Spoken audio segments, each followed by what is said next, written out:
What is up, ladies and gentlemen? But most of all, you ladies out there, thanks for clicking on another episode of Break the Silence. I am your host, Cyborg, and we got a banger for you today. Donovan Mitchell of the Utah Jazz has been reported from Adrian Wojnarowski that the Jazz are listening to trade offers for Donovan Mitchell. Now, we know that the Jazz just made a massive trade, trading away Rudy Gobert for 5 first-round picks and a couple players involved. So the Jazz are in a transition changing period here.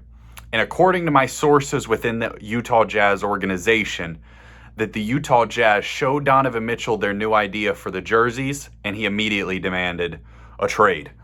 If you haven't seen those yet, they're quite horrible.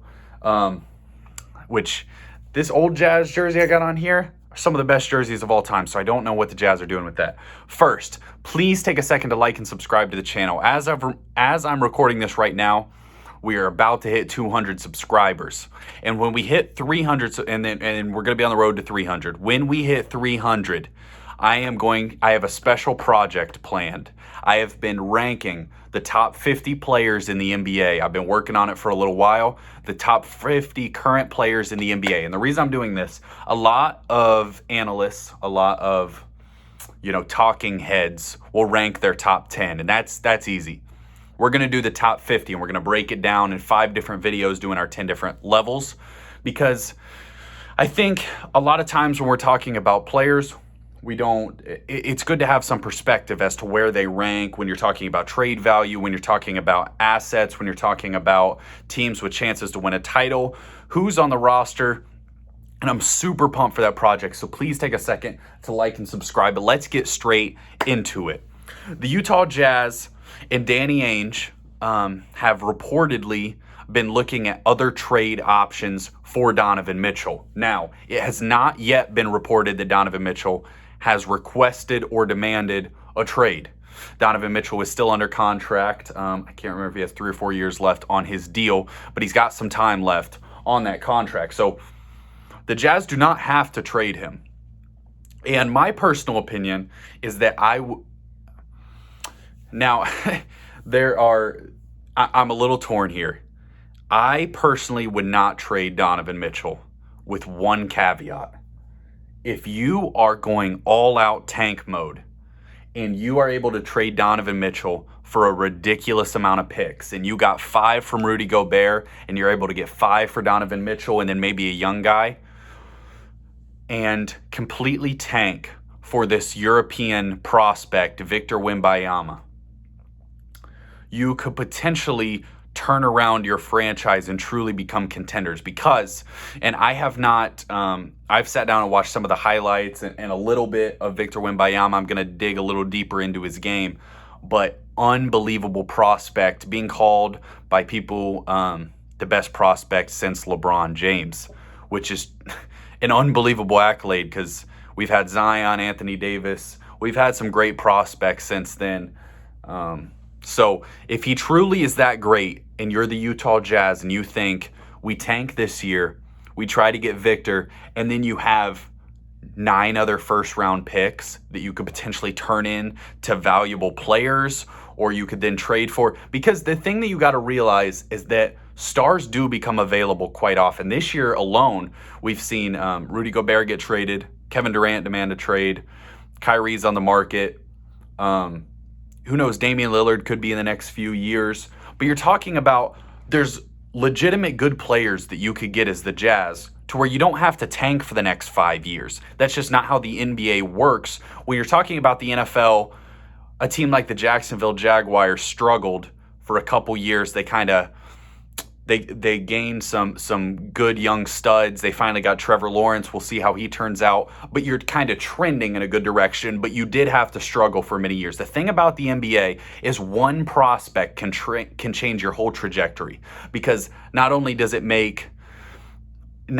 he a great prospect, but he also makes people want to come play for your team. So if you truly believe that this Victor guy is worth that and that you got a real shot to have one of the 3 worst records in the NBA, I would maybe consider trading Donovan Mitchell. Otherwise, I'm not doing so. And what I fear that the Jazz will end up doing is trading him. Now, in the big trade that a lot of people are talking about is Donovan to the Heat, which would then bring back, Tyler Hero, Duncan Robinson, Kyle Lowry, and then you got Bojan Bogdanovic, Mike Conley. You got okay players on your roster. And what I fear about that is that team's not good enough to compete for a playoff spot, but it's certainly not bad enough to maybe finish the worst record in the league. And that's the spot that you don't want to be in. In my opinion, you either want to be one of the worst teams in the NBA or you want to be competing for titles. The worst place to be is right in the middle. Now, the exception is if you're the Pelicans and you're building up and then you finally hit the middle and you have more, you have that potential going forward. That would be the exception of being in the middle is not a bad place to be.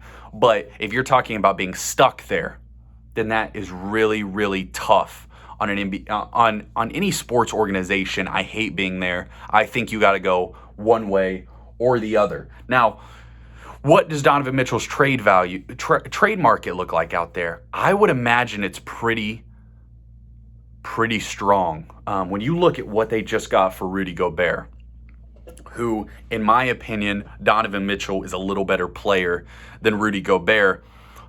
More importantly, he's more box office than Rudy Gobert. So when you're looking at a team like potentially the Indiana Pacers or, Charlotte Hornets or someone like that, or even the New York Knicks, you might give up real assets for a guy like Donovan Mitchell just almost to sell tickets, because you're not only trading for an all-star player, you're trading for a former dunk contest participant, a former three-point contest participant, yearly all-star player. So you're trading for a guy that people tune in to watch. And when you're someone like the Pacers or someone like that, selling tickets is important to an organization. And if you believe that you could build around Donovan Mitchell for the next few years, maybe you do give up a Tyrese Halliburton, or if you're the Knicks, you give up an RJ Barrett, or, the Hornets, maybe Rozier, Oubre, and some picks, something like that. You could potentially turn that in. Or he goes to contender. I think if I'm the Brooklyn Nets and the Jazz came to me and said, hey, give me Ben Simmons and 3 first-round picks for Donovan Mitchell, I'm considering it, because then you could then go to Kyrie Irving and Kevin Durant and say, hey, if we bring Donovan Mitchell in, you got a lineup of Kyrie, Seth, Donovan, KD, Claxton. You're playing no defense, but gosh darn it, you're going to have one of the greatest offenses of all time. Does that change KD's mind? And do the Nets want that? I'm not sure at the moment, but it's something to think about. Now, we are also hearing Pat Bev right before I posted this video. I make sure that I'm staying up on Twitter, but Pat Bev said if the Jazz aren't trying to win, then I want out, because he wants to compete for a playoff spot. He loves getting bounced in the first round and talking a lot of trash, making it to the first round, getting bounced, and then coming back next year and doing the same thing over again. That's what Pat Bev likes to do. So I'd imagine that that's what he's trying to do again this year, because we all know he doesn't compete for championships. He's just not good enough. But if I'm the Utah Jazz, you have a real opportunity here to decide the trajectory of your franchise going forward.